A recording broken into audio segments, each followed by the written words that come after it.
मैं ललिता टंडन एस्ट्रोन्यूमरोलॉजिस्ट आज आपके साथ सूर्य ग्रहण के ऊपर बात करूंगी।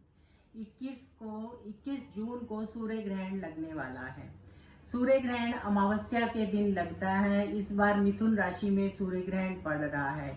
जब राहु सूर्य को डसता है तो सूर्य ग्रहण लगता है। ऐसा हम ज्योतिष में मानते हैं कि सूर्य ग्रहण जो है वो अमावस्या वाले दिन लगता है।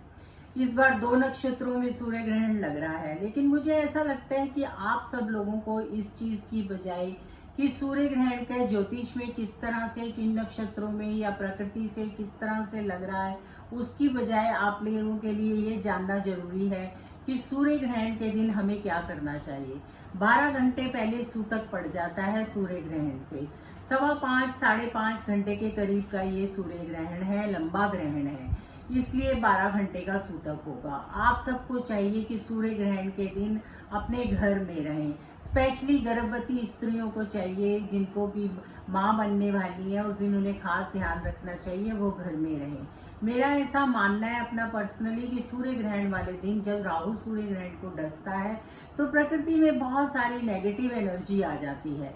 उस नेगेटिव एनर्जी को दूर करने के लिए ही हम अपने घरों में रहते हैं, पाठ पूजा करते हैं, और उस दिन हम बहुत कोशिश करते हैं कि सूर्य ग्रहण के बाद सब नहा लें। आजकल इन चीज़ों को लोग कम मानते हैं, लेकिन मुझे लगता है कि हमारे इतने बड़े बड़े ऋषि महर्षि जिन्होंने हमें इस संस्कृति के कुछ टिप्स दिए हैं, तो हमें उन पर अमल करना चाहिए। और मैं आपसे उन्हीं टिप्स पर बात करना चाहती हूँ। आप सब ने हजारों बार सूर्य ग्रहण देखा है और देखते रहेंगे, और आपको पता ही है कि क्या क्या करते हैं लोग। गंगा स्नान करने जाते हैं, नदियों में नहाते हैं। इन सबको हम इसीलिए करते हैं क्योंकि उस दिन हमारी जो प्रकृति है उसमें बहुत ज़्यादा नेगेटिविटी आ जाती है, क्योंकि राहु का असर होता है।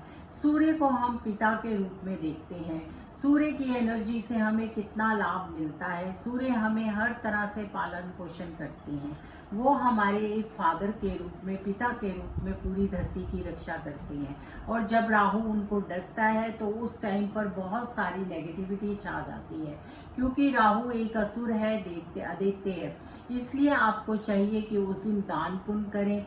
सूर्य भगवान को जो ग्रहण लगता है वो अमावस के दिन लगता है, और अमावस के दिन वैसे ही आप सबको पता है कि पितरों का दिन होता है, और हम लोग बहुत दान पुण्य करते हैं।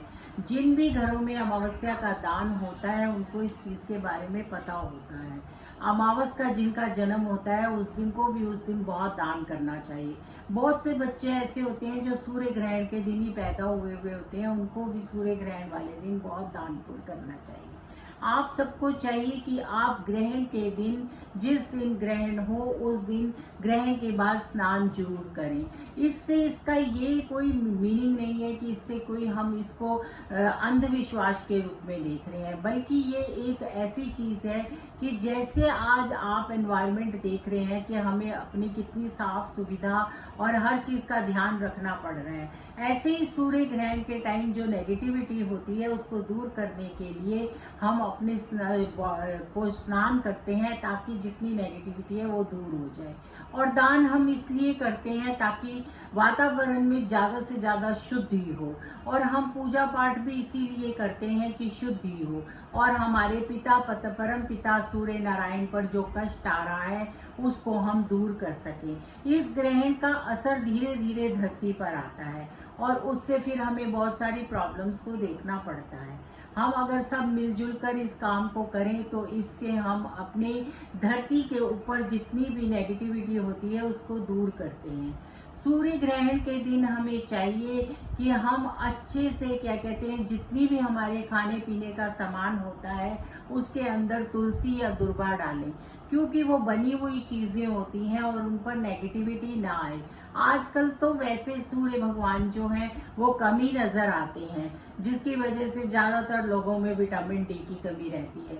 इसलिए इतना फ्लैट्स में और बड़ी बड़ी बिल्डिंग्स में और कंजस्टेड एरियाज में इतना फ़र्क नहीं पड़ता, क्योंकि उनकी किरणें आती ही नहीं। पहले खुला एरिया होता था, खुला खुला सब कुछ होता था, और सूर्य की किरणें पड़ती थी तो इस चीज़ का फर्क पड़ता था। पर फिर भी हम जितना ज़्यादा कोशिश कर सकें, अपने आप को सेफ कर सकें या अपनी प्रकृति को सेफ कर सकें, हमारा धर्म बनता है कि हम अपनी प्रकृति को भी सेफ करें। और उसके लिए हमें चाहिए कि हम दान पुण्य करें, पूजा पाठ करें, या हम स्नान करें, या जिस तरह से भी घर में जो बनी हुई चीज़ें हैं या जो बाहर भी होती हैं रेस्टोरेंट्स में, होटलों में, उनमें तुलसी और दुर्वा डालें, जिनसे उनके अंदर कोई भी विषाणु ना जाए या कीटाणु ना जाए, और बाद में उनको खाने से हमें किसी तरह की कोई प्रॉब्लम ना आए। सूर्य ग्रहण के दिन ऐसा कुछ भी नहीं है कि किसी तरह का कोई डर है।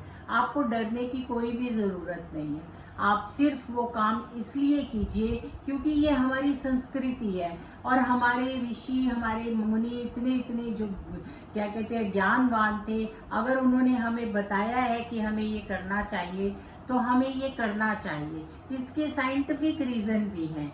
जिस तरह से आज का एनवायरनमेंट है और हम सब उन सब चीज़ों को धर्म मानकर कर रहे हैं, आज हमें मास्क पहनना पड़ रहा है, आज हमें सब कुछ करना पड़ रहा है, तो क्यों ना हम अपनी संस्कृति को ध्यान देते हुए सूर्य ग्रहण के दिन इन छोटी छोटी बातों का ध्यान रखें, और उनका ध्यान रखकर हम आने वाले टाइम में कि इस तरह की जितनी भी प्रॉब्लम्स हैं उनको दूर कर सके। उस दिन आप रामायण का, भागवत का पाठ करिए। उस टाइम पर पूजा पाठ का किया हुआ बहुत फल भी मिलता है और वातावरण में बहुत शुद्धि आती है, और इस टाइम हमें ज़रूरत भी है। जैसा कि हम लोग नक्षत्रों को देखते हैं और इन सब चीज़ों को देखते हैं, तो उसके अकॉर्डिंग हमें ये लगता है कि इसके बाद कोरोना कम होना चाहिए। उसकी वजह सिर्फ यही है कि इस ग्रहण से इस तरह की महामारी और बीमारी का कोई भी किसी तरह का लक्षण दिखाई नहीं देता है। हाँ, जरूरी है कि थोड़ी बहुत बाद में प्रॉब्लम्स होएंगी, कहीं सूखा पड़ सकता है या कुछ आग लग सकती है, लेकिन इस तरह की महामारी और इस तरह का ज्योतिष में किसी तरह का कुछ भी नज़र नहीं आ रहा। तो आप बिना घबराए हुए उस दिन 21 तारीख को जितना आपसे बन सके पूजा पाठ, दान पुण्य करिए, और अपने घर में रहकर, क्योंकि उस दिन संडे का दिन है, ये संडे को ग्रहण पड़ रहा है, तो आप सबकी छुट्टी भी होगी। आप सब अपने घर में रहकर और घर में ही इस तरह से अच्छे अच्छे सारे जितने भी आप काम कर सकते हैं करिए, और अपने बड़ों का आदर सम्मान कीजिए, क्योंकि सूर्य को हम परम पिता के रूप में देखते हैं, तो हमें अपने घर में सब बड़ों का सम्मान करना चाहिए। और उसके बाद जब ग्रहण खत्म हो जाए तो स्नान करके हमें केसर का तिलक लगाना चाहिए। इससे हमें बहुत ही लाभ होगा। आप सबको राधे राधे, जय श्री कृष्ण।